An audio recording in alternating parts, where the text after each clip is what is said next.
Chapter 19. The Winter Continues. Peter arrived punctually at school the following day. He had brought his dinner with him, for all the children who lived at a distance regularly seated themselves at midday on the tables, and resting their feet firmly on the benches, spread out their meal on their knees, and so ate their dinner, while those living in Dorfli went home for theirs. Till 1 o'clock they might all do as they liked, and then school began again. When Peter had finished his lessons on the days he attended school, he went over to Uncle's to see Heidi. When he walked into the large room at Uncle's today, Heidi immediately rushed forward and took hold of him, for it was for Peter she had been waiting. "I've thought of something, Peter," she said hastily. "What is it?" he asked. "You must learn to read," she informed him. "I have learnt," was the answer. Yes, but I mean so that you can really make use of it," continued Heidi eagerly. "I never shall," was the prompt reply. "Nobody believes that you cannot learn, nor I either now," said Heidi in a very decided tone of voice. "Grandmamma in Frankfurt said long ago that it was not true, and she told me not to believe you." Peter looked rather taken aback at this piece of intelligence. "I will soon teach you to read, for I know how," continued Heidi. "You must learn at once, and then you can read 1 or 2 hymns every day to grandmother." "Oh, I don't care about that," he grumbled in reply.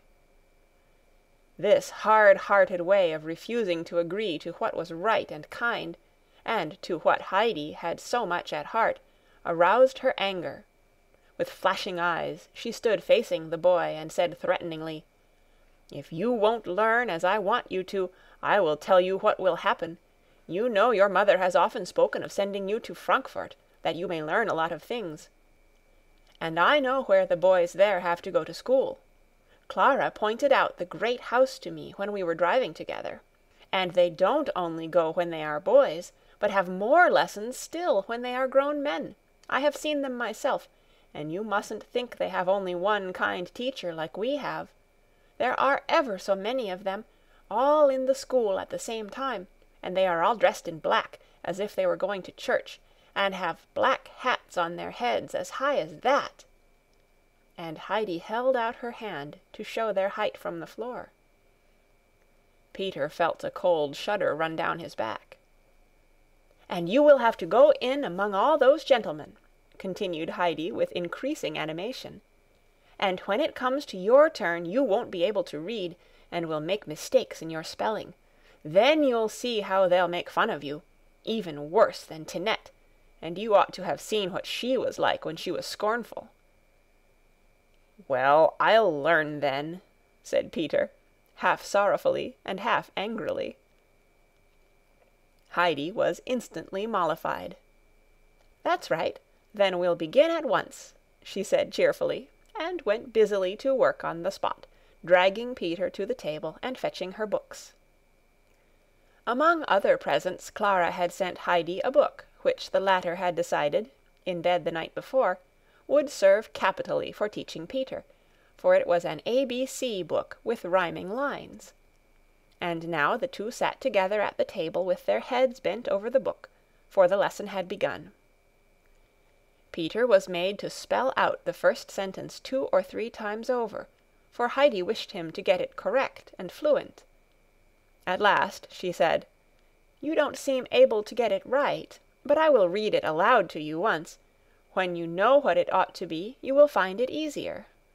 And she read out, "ABC must be learnt today, or the judge will call you up to pay." "I shan't go," said Peter obstinately. "Go where?" asked Heidi. "Before the judge," he answered. "Well, then make haste and learn these 3 letters. Then you won't have to go."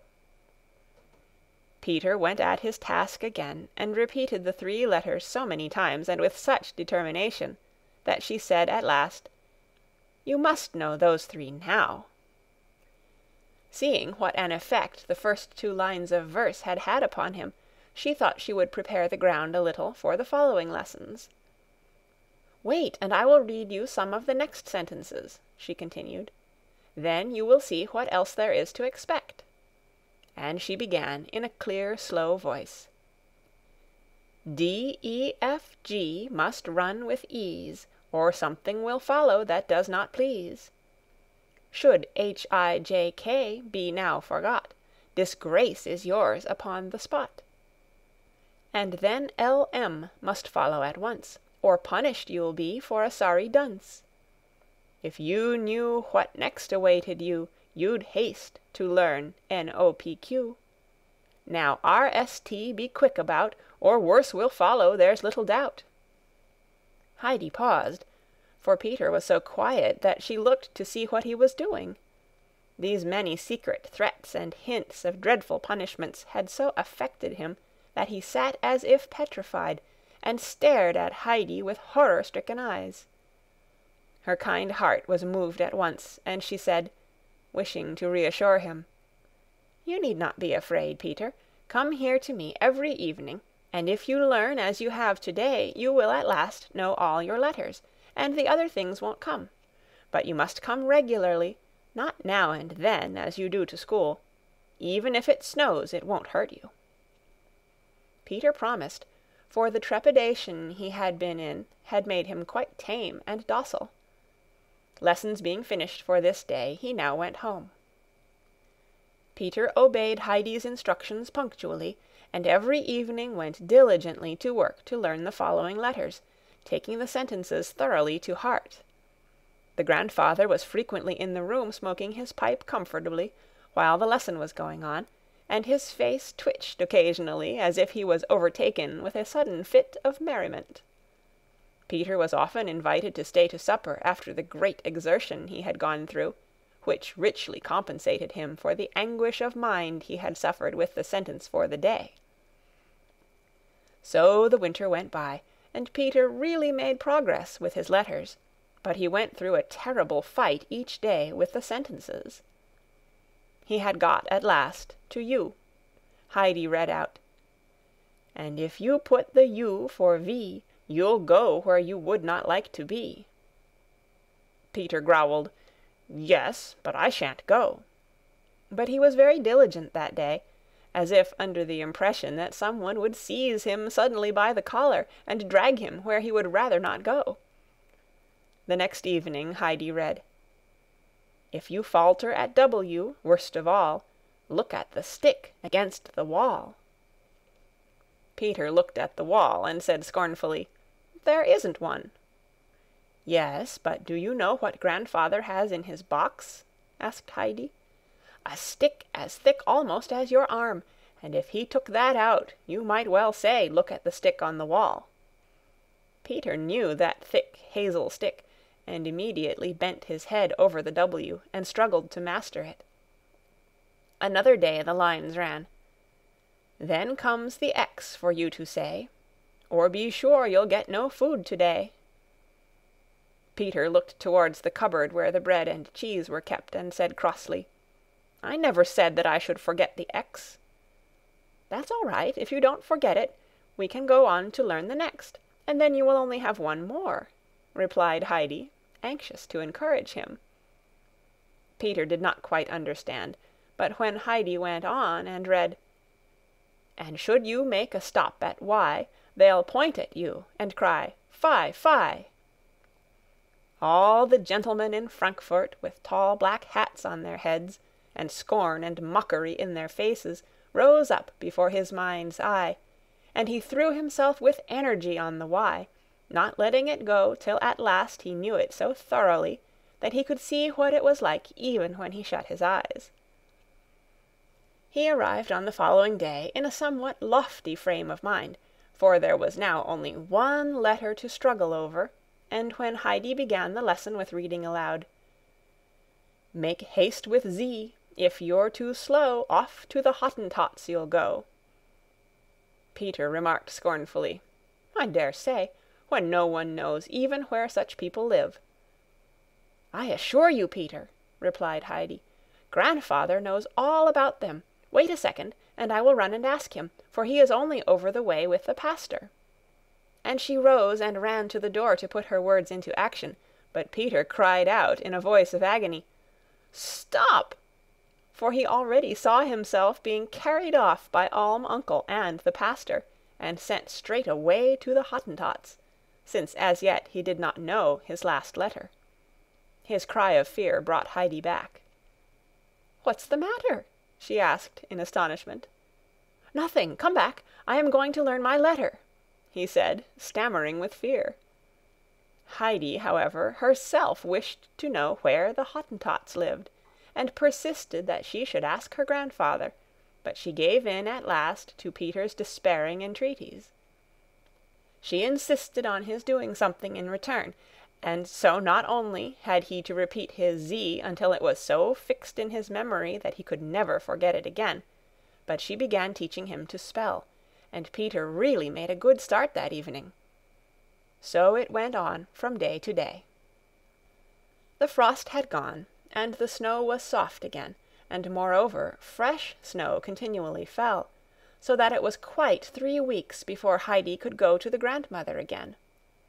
So much the more eagerly did she pursue her teaching, so that Peter might compensate for her absence by reading hymns to the old woman. One evening he walked in home after leaving Heidi, and as he entered he said, "I can do it now." "Do what, Peter?" asked his mother. "Read," he answered. "Do you really mean it? Did you hear that, grandmother?" she called out. The grandmother had heard, and was already wondering how such a thing could have come to pass. "I must read one of the hymns now. Heidi told me to," he went on to inform them. His mother hastily fetched the book, and the grandmother lay in joyful expectation, for it was so long since she had heard the good words. Peter sat down to the table and began to read. His mother sat beside him, listening with surprise, and exclaiming at the close of each verse, "Who would have thought it possible?" The grandmother did not speak, though she followed the words he read with strained attention.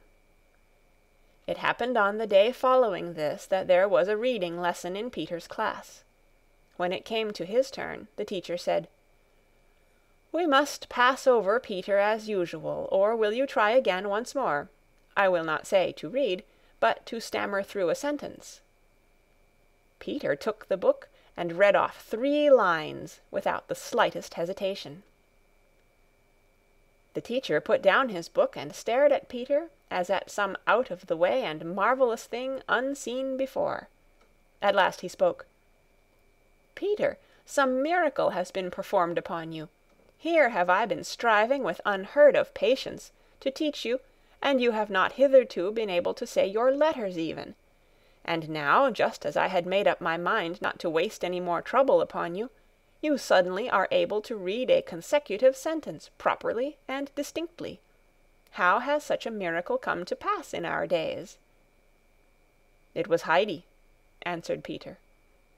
The teacher looked in astonishment towards Heidi, who was sitting innocently on her bench with no appearance of anything supernatural about her. He continued, "I have noticed a change in you altogether, Peter.